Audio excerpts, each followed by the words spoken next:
La voz que siembra en el aula remota, maestrantes de la Universidad Iberoamericana, pedagogía de nota, conectando la praxis a la tierra sin fronteras. Dos profesores rurales narrando nuevas eras. Fuertemente voces que educan, un podcast que rompe la distancia.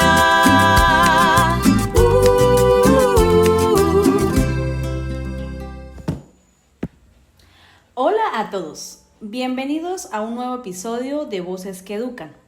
Soy Yarixa y hoy nos sumergiremos en un viaje en el tiempo, en un espacio donde no solo repasamos datos, sino donde reflexionamos sobre cómo la educación ha moldeado lo que somos hoy como sociedad.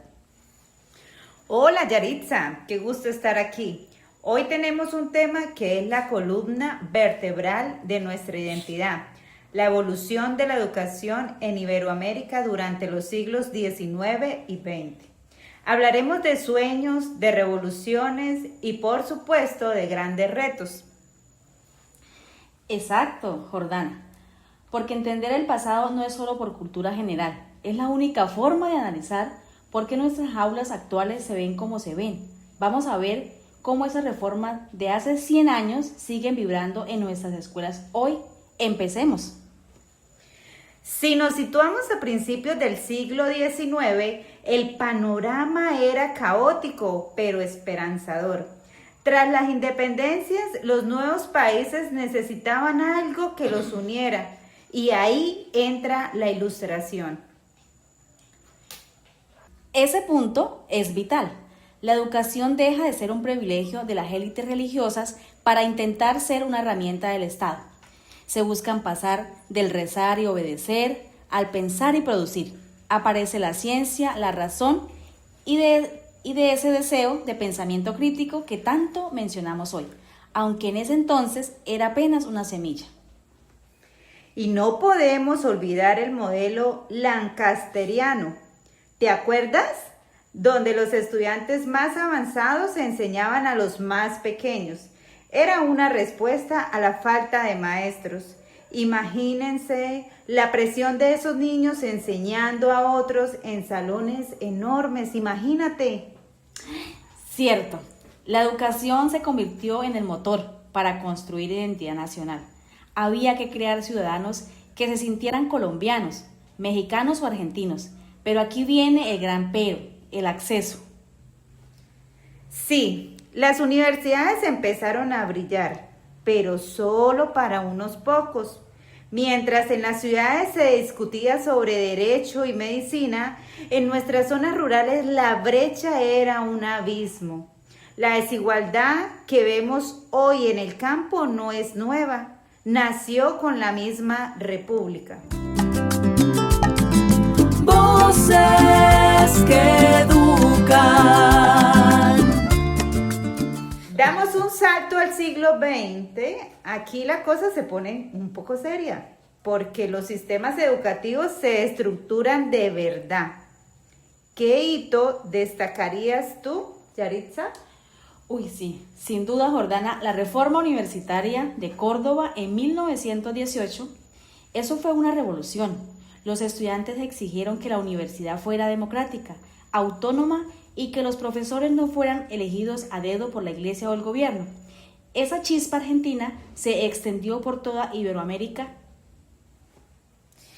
Y eso permitió que la clase media empezara a entrar a la educación secundaria. Ya no era solo saber leer y escribir para trabajar la tierra. Ahora se buscaba que la gente pudiera ir al bachillerato y profesionalizarse. También es el siglo de la alfabetización masiva. Muchos países lanzaron campañas increíbles para enseñar a los adultos y no podemos dejar pasar la influencia de la UNESCO después de la Segunda Guerra Mundial. Ellos trajeron esa visión de educación para todos, como un derecho humano universal, no como una caridad del gobierno. Voces que educan. Ahora, compañera, pongámonos un poco más académicas, porque esto es lo que da sustento a nuestra labor. Hablemos de autores como Miguel Alberto Maldonado y la pedagogía crítica.